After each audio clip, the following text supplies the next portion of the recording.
Ça consiste en fait à faire collisionner des atomes avec des électrons.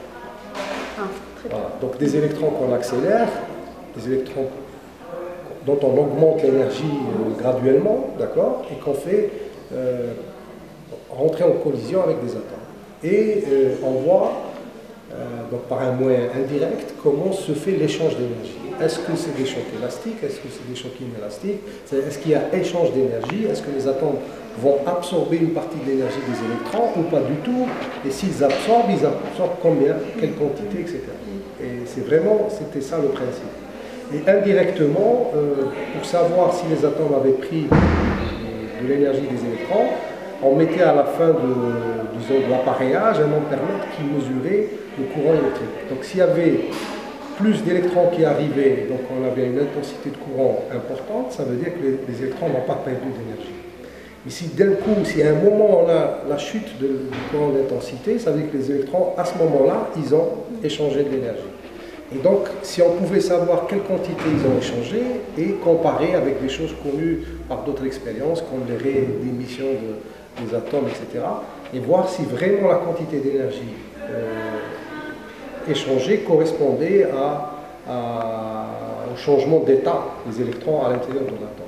Et c'est réellement ce qu'on observait, hein, et ça correspondait vraiment à un édifice atomique à l'intérieur duquel les électrons étaient dans des niveaux d'énergie différents. Et entre les deux niveaux, il n'existait pas d'état possible pour les électrons, et les électrons sautaient d'un niveau à un autre.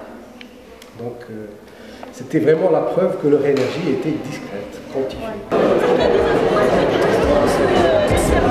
Un cerveau contraint depuis des milliers d'années. Donc, qui joue pour une image, on la trouve pas. On échange les informations à le vieux cerveau, le paléo et l'archéo. Et ensuite, il repart, arrivé à la ligne d'arrivée, il est comment? Il est dépose le exactement. Exactement. C'est un suiveur de ligne plus transporteur.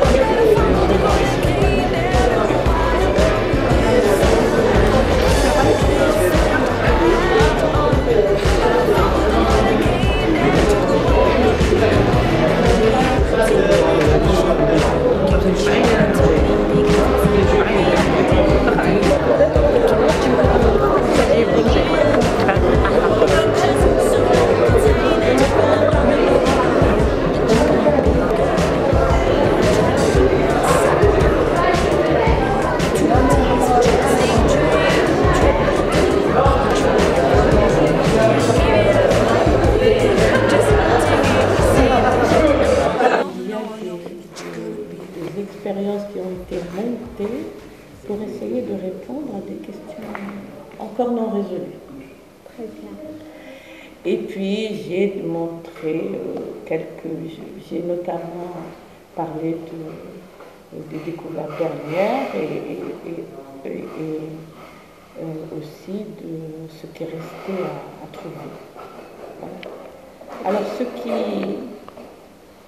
ce qui m'a beaucoup plu, c'est qu'il y avait pas mal de jeunes qui ont entendu parler de certaines découvertes. Par exemple, la découverte du boson de Higgs qui vient d'avoir le prix Nobel.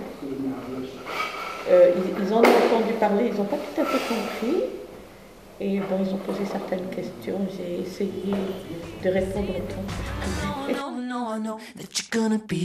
pouvais.